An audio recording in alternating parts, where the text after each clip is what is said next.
tujuan taman budaya di sebuah ruangan mes yang biasa ditempati oleh para seniman.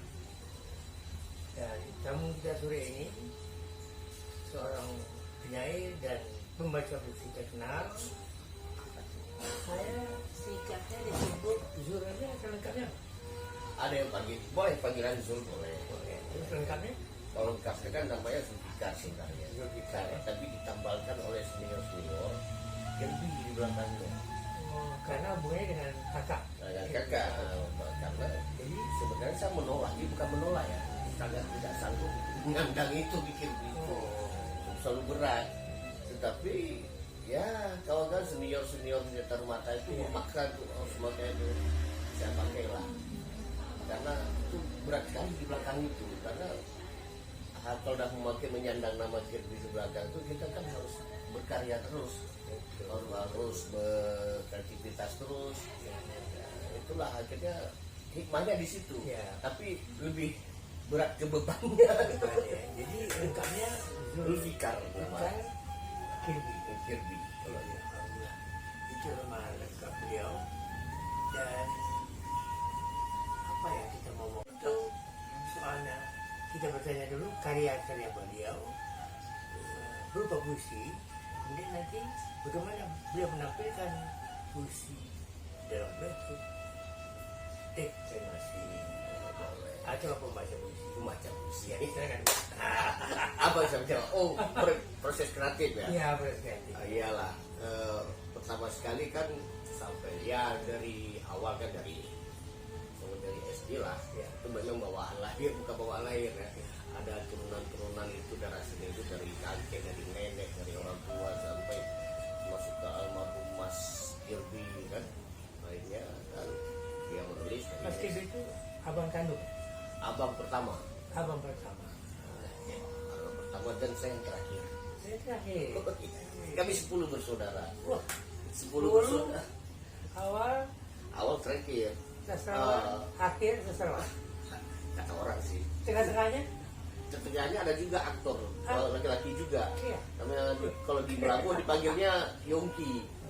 Yongki tapi namanya Yunisa, tapi di Melabu dikenal dengan Yongki. Dia aktor Teguh Umar yang pernah disutradarai oleh Ibu Sofia.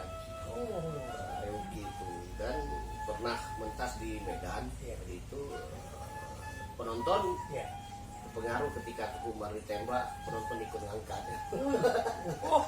Penonton datang gitu. Iya, Ratu Aceh sepakat di situ. Masuk berarti penonton masuk bercerita ya. Iya, masuk. Kami latihannya apa? Itu abang nomor 5. Kami 10, pertama laki-laki, yang kelima laki-laki, dan di tengah yang terakhir laki-laki, lainnya perempuan. Ya kan? Lalu, yang proses kreatif tadi. Dari SMP dan nulis, baca-baca, cuma kan belum berani diekspos ya. Sampai ke SMA begitu juga, sampai di Banda Aceh inilah jumpa bergabung di Teater Mata, pelatihan teater dengan almarhum Mas Kirby yang suka melihat puisi, baca puisi, nulis, tertangkaplah oleh Sulaiman Junaid. Kami kan sering ada dulu ngekos di Punge sana di Gang Amal gitu ya. Lihat, kamu kok nggak lanjutkan? Kata Sulaiman Junaid. Ini aku belum pede. Apa pede? Yuk kita diskusi. Beliau lah Sulaiman Junaid lah kami tuh kawan berdiskusi. Untuk kan dia kan dulu kan di Indonesia dia kan di sastra juga dan bahasa. Wah begini, yuk kita udah oke nih. Dia lah yang bakar terus. Lempar terus ya, kalau nggak marah dia dulu sampai oke lah, yuk akhirnya tertulis, bukan tertulis yang menulis puisi dengan semangat itu. Ada akhirnya insya Allah mungkin tahun ini akan keluar antologi puisi tunggal tahun ini tahun 2022. Ya Allah. Saya tidak perlu banyak cerita di sini karena saya begitu malu terhadap maestro kita, ayah kita Pak Kara. Beliau salah satu inspirasi saya juga dari dulu melihat pertunjukan baca puisi ayah ke arah ini sangat luar biasa ya. Dulu melihat terakhir ada waktu bergabung dulu, ada Yudi Salona, ada Sulaiman Judet, ada Ayah dulu kan waktu di sini. Dan setiap pertunjukannya pun pertunjukan baca puisinya luar biasa, dan saya terinspirasi itu. Dan saya sangat malu sebagai orang muda. Ayah sudah 85, saya masih 51, kan jauh sekali nih. Dan sangat malu menghadapi beliau ini. Saya malu bercerita proses kerja saya dalam dunia kesenian ke penyahiran tuh. Ini mesro sebenarnya. Dan saya sangat segan sekali, sangat malu sekali terhadap beliau. Semangat beliau ini adalah tamparan bagi saya sendiri. Atau lecut atau biar semangat lagi ya sebagai anak muda itu. Sebagai begitu jauh kalau saya nggak mampu dibandingkan dengan ayah ini. Saya sangat segan, bukan segan ya, malu dengan semangat ayah kita ini luar biasa. Ada beberapa kali pertunjukan ayah, saya kok membahas ayah, tapi nggak apa-apa karena itu sebagai kekaguman saya. Salut saya kepada legend Aceh ini, legend penyair Aceh, legend seniman Aceh ini. Setiap pertunjukan walaupun tidak bersaya, tapi bisnis suara-suara itu adalah puisi.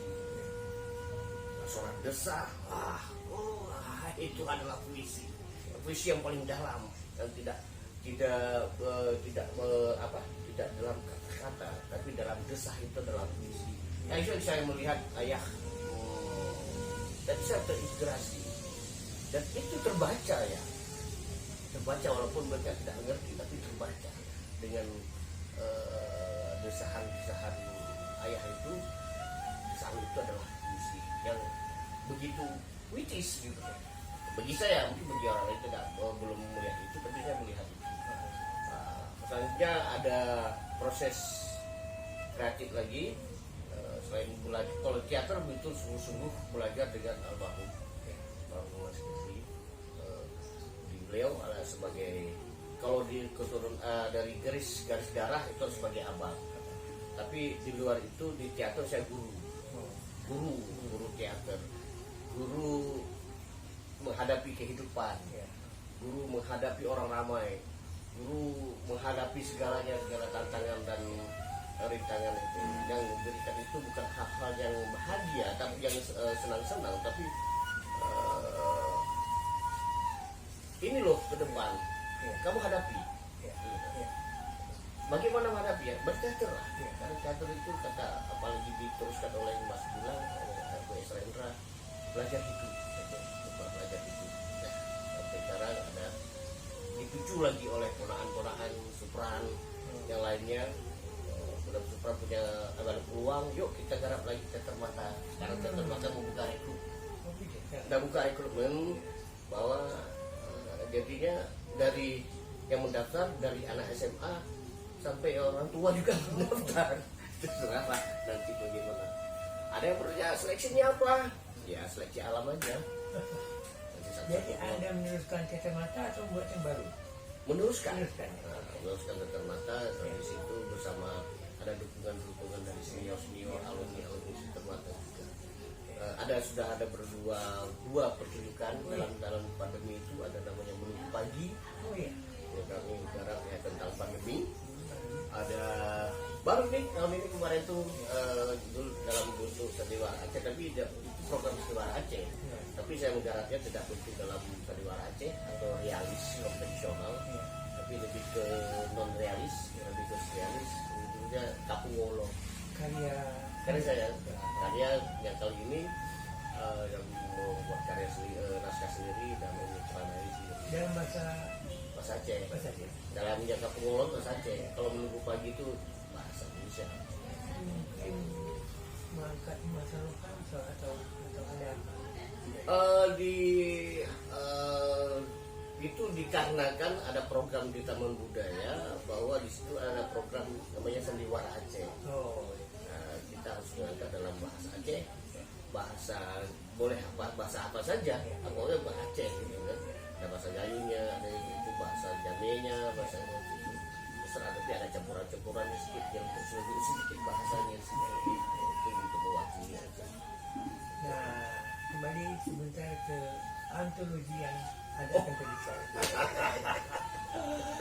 Apa isinya dan barangkali nggak tahu bisa salah satu puisi akan ditampilkan dan akan disaksikan. Oh iya, kalau begitu bukan terpaksa, tapi saya sangat bahagia dan malu di depan maestro. Harus ya ayah ya, harus ditampilkan. Saya harus apa? Luar biasa.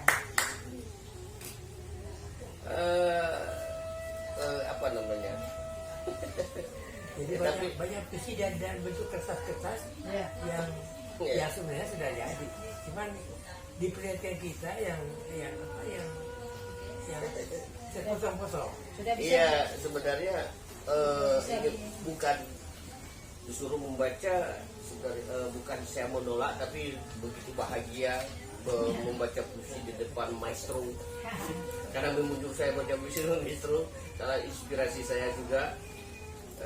Saya pilih dulu apa yang saya harus baca nih, yang lebih yang ada di dalam antologi. Ada berapa jumlah puisi dari dalam antologi? Ada 100 judul. Luar biasa. 100 judul dari awal dikumpul dari awal tahun apa? Tahun rendah sampai ke tahun tinggi selanjutnya. Tahun sejak Sulaiman Junaid membakar itu kali ya? Enggak. Setelah itu dia kalau sudah dilihat dia tukang bakar aja dia memang dia. Tukang bakar. Berarti itu udah bisa dibukukan ya ayah ya, udah bisa dibukukan ya. Iya. Udah. Memang lagi insya Allah kalau keluar ISBN Oh, luar biasa. akan apa? Istilahnya akan di ISBN langsung dicetak. Tinggal tunggu ISBN aja. Oh, Ini di mana ya barangnya? Itu yang penting. saking Yang banyak. bilang itu yang penting. Dan saya salah satu yang sering baca puisi beliau. Iya. Kalau memang ada momen di mana Ya, minta izin, demo baca puisi dulu, aja baca aja lah katanya. minta izin tetap kan, karyanya tetap disebut dari siapa. Mana tadi? Ambil aja. Ayo, kita sambil bicara tadi pilih dulu.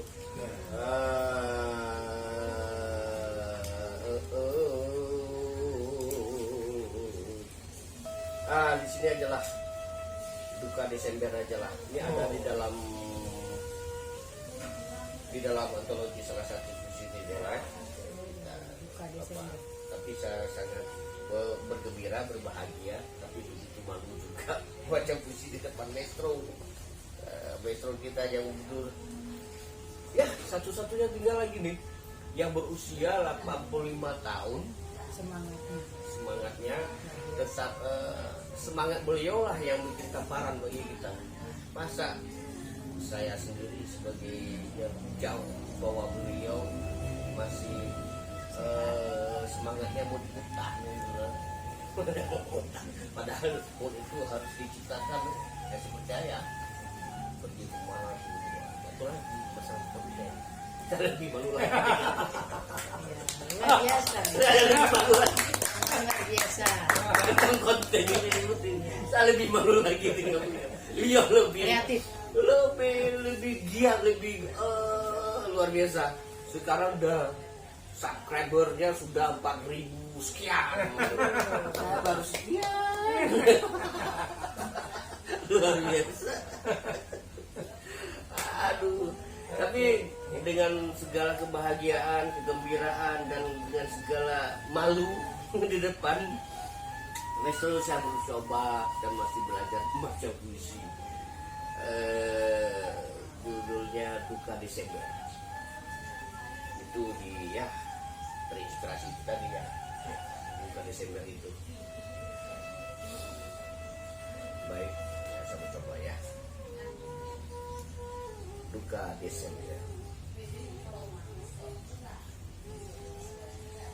Duka air kepada tanah daratan.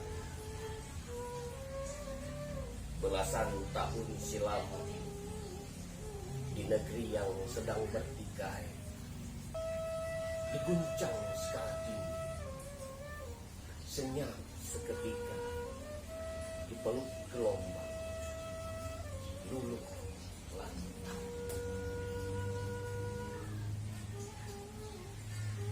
Kemarin barangkali terlalu sibuk merancang keji, hingga terlupa pada isyarat, seakan-akan tak memberi kabar. Diam-diam datang menyapa dan singgah di daratan porak-poranda.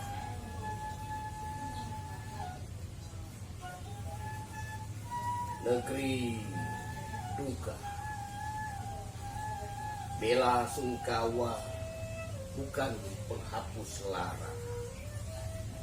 Pelajaran mengambil hikmah dari segala musibah, agar tak semakin dalam luka dan nestapa. Tidak bosan panjangkan istighfar, belum jenuh doa dikirimkan, berserah kepada yang kuasa, jalan kerelaan. Selain kemurkaan, selebihnya cinta. Medan, 26 Desember 2018. Assalamualaikum. Buka Desember. Harus baca. Buka Desember. Buka akhir tahun ya. Duka. Akhir tahun itu tanggal 26 Desember itu. Yang mau jangan baca puisi di sini. Ya, sini. Siapa? Karena suara sana masuk juga kemari, dan di sini kita rame-rame. Enggak apa. Itu lebih mungkin itu lebih konten, mungkin lebih laku gitu. Karena ada visi-visi ya. Bikin sound effect itu. Seperti dalam teater, kita kalau lupa ada yang ingat ya. Iya, pembisik. Pembisik. Betul apa Jas? Apa memang ada? Ada Di pembisik. zaman sekarang ada pembisik. Sekarang tidak laku lagi. Tidak ada kan? Kalau bagi saya sendiri, kalau pembisik itu, kalau saya sendiri, pembisik itu sangat tegak mengganggu. Oh gitu ya. Mengganggu. Ya. Orang pembisik itu sangat mengganggu. Mungkin kalau bisik pun satu kata aja dari Iya. terima yang banyak kan. Iya. Itulah kembali kepada duka Desember ini. Ada beberapa seniman-seniman kita yang Ya. terenggut, termasuk yaitu tadi almarhum Ya. Mas Kirby, Iya. yang namanya Mas Har. Kirby pun diberikan oleh Rendra waktu itu. Hari kecil. Ya. Ayah lebih tahu lah itu. Ya, kalau sebenarnya beda. Kalau baca puisi di sini nggak ada kan teh? Itu ya. Ya. Nah, ya masih berarti bisa membantu aku atau tidak? Nah, sedikit mengenai saya dengar Anda ikut membina atau apa namanya, mengarah atau memberi masukan untuk ada komunitas baru di Aceh. Oh, itu KSBN ya? Iya. Iya, iya, KSBN, Nah, Komite Seni dan Budaya Seni dan Budaya Indonesia, Iya, KSBN iya. nasional ya. iya. Komite sastra, Komite Seni. dan Nusantara. Iya. Nah, itu di situ fokusnya ada. Ya, kawan-kawan waktu itu masih berada di Rahim Raya. Ada lebih 10 kali ada yang telepon, Ya. ada yang WA. Ternyata kan lagi di sana di Gunung Raya itu tidak ada sinyal. Datang seorang kawan, nggak bisa di bank, bisa nggak?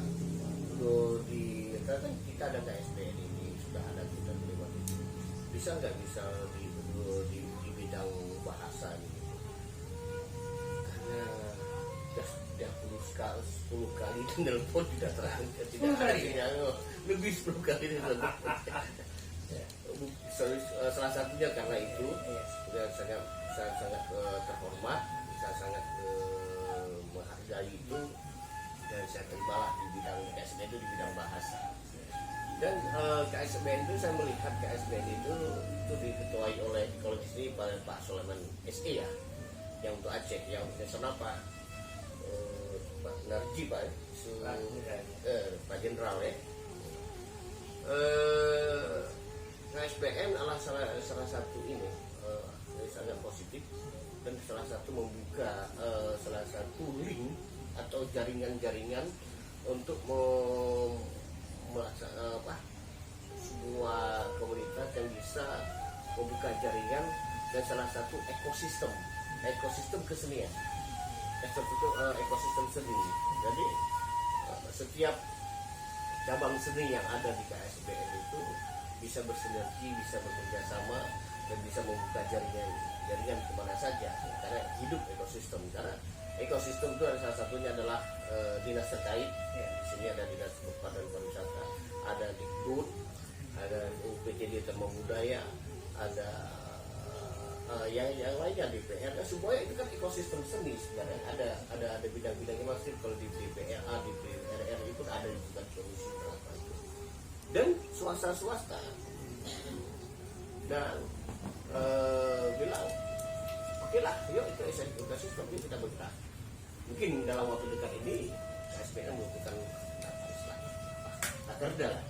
tapak kerja daerah, ya terserah lah bagi semuanya. Kita berusaha bagaimana melihat ke perkembangan kesenian di Aceh, budayanya itu berkembang ke depan, dan menjadi bagaimana ekosistem itu bisa terjalin lebih baik lagi, bekerja menjadi bukan ya, kita kan tidak berbicara apa, bisalah seniman-seniman ini bisa mendapatkan sesuatu dari situ. Dan kita hidupkan dulu sebuah organisasi ini untuk kehidupan yang lainnya gitu. Dan sebenarnya itulah tugas kita sebagai para pelaku seni, orang disebut dengan seniman. Kita melihat bahwa kita berikan image kepada masyarakat Indonesia, kepada orang masyarakat Aceh khususnya, bahwa seniman itu adalah profesi, bukan hobi. Dan orientasi itu kita ubah. Ternyata itu bukan hobi loh, ini profesi. Maka berilah dengan profesional gitu. Berbuat profesional lah. Ya, tugas seniman adalah berkarya. Dan seniman bukan peminta-minta. Seniman adalah berkarya, tugasnya dia diminta, bukan peminta. Diminta mana karyanya, tunjukkan karya. Yuk, ketika diajak diminta karya kita presentasikanlah karya kita. Ya, terus misalnya kita kayak ayah macam puisi di sini ya, buat apa, harus penunjukan di sini. Ya, ayah presentasikan kan, kita presentasikan, oh menarik nih, kita tawarkan. Yang menarik silakan, dipanggil terus, diminta terus. Jika diminta itu kan kita kan berbuat terus, berkarya terus.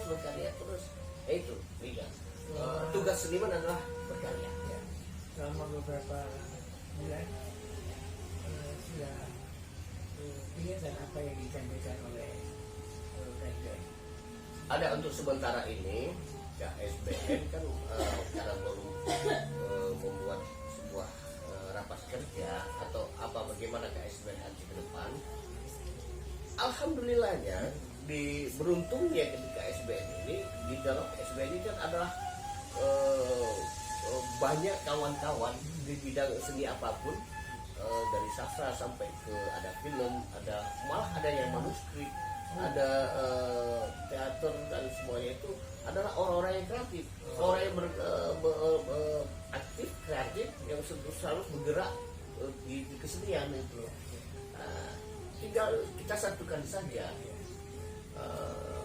Tentu kita kan rambut boleh hitam sama hitam, tapi kan secara pikiran berbeda, dan itu kita punya ego masing-masing. Tapi di dalam KSBN ini kita coba kita harapkan bahwa semua ego-ego ini kan kita bersatu menjadi sebuah kekuatan yang solid. Untuk sebuah kekuatan KSBN itu ke depan lebih kuat lagi ya. Punya semangat untuk berkarya apa saja dalam bidang apa saja. Dan KSBN Aceh saya beruntung di dalamnya adalah orang-orang kreatif, orang-orang aktif, dan orang-orang yang progres dan inovatif gitu. Saya pernah dengar ada ucapan dari Kadisbud Pak ya, mengharapkan KSBN itu hendaknya berada di garda terdepan untuk memelihara dan perkenalkan seni tradisional Aceh. Itu bagaimana harapan beliau? Kira-kira bisa dilakukan? Insya Allah itu tadi dengan kita dengan kesulitan itu tadi itu akan terjadi dan saya sangat berharap dan sangat optimis, yakin sekali di KSBN kan ada orang-orang selain seniman otodidak, ada seniman yang akademis. Di situ kan yang perlu diutamakan bukan diutamakan ya, di KSBN kan banyak orang-orang yang peneliti, ada yang riset. Dari situ ada salah satu program di KSBN nanti ada pertama database, yang ada seniman dan database seni cabang apa saja, selain pelakunya kan seniman, database kesenian, seninya apa, tari, apa sastra, apa teater, musik dan sebagainya, itu perlu didata semua aja. Yang penelitian itu apa seni yang sudah tenggelam, dan itulah tugas kita nanti. Selain itu kan ya banyak fungsi di KSBN nih. Selain itu kan menjadi laboratorium kesenian kan, untuk seni di KSBN ini di luar di institusi seni kan, tapi kita sebagai komite sangat besar. Tadi malam ada perwakilan kawan-kawan dari Adi Rawat City. Nanti kan di luar nih, di luar itu apa Adi? Itu Ratu Talo. Ini sudah lama nggak ada lagi ini tradisi. Sini tradisi Ratu Talo yang di Lokna. Setelah tsunami itu bilang susah, tapi pelan-pelan hidup lagi. Tapi mereka ada bergerak terus, tapi tidak terekspos. Loh, mana yang orang-orang buat film tentang Ratu Talo itu mana lu? Jadi kok nggak terekspos? Ya tugas kita lah itu untuk mau apa? Saya ada sempat dialog dengan pelakunya penari, Bang, Pak, bapaknya anak, abang punya anak, iya, ajarin anak-anak bapak tentu kalau di rumah dari SD, dari SMP, tapi anak bapak satu orang, anak bapak satu abangnya adiknya itu sama, baru kita latihan bersama, gitu. Udah ada, alhamdulillah. Cara menghidupkan. Iya, itu saya bilang kepada beliau ini karena ini Ratu Talo sangat populer tuh. Dan tahun 80-an, 90-an tsunami hilang. Syekhnya baru yang meninggal, Syekh Sofian kan. Sekarang tadi kemarin tua-tua, pas angkat tangan gini aja tertarik perutnya, karena perutnya udah besar. Yang lakukan lebih atraktif itu anak-anak muda memang. Dulu saya nggak pernah lihat orang yang tampil, tapi kalau dulu pasti mereka lebih lincah lagi. Tahu kalau itu tugas kita KSBN itu. Kita melihat sekarang ini bahwa penyair modern, membaca puisi modern, seniman modern,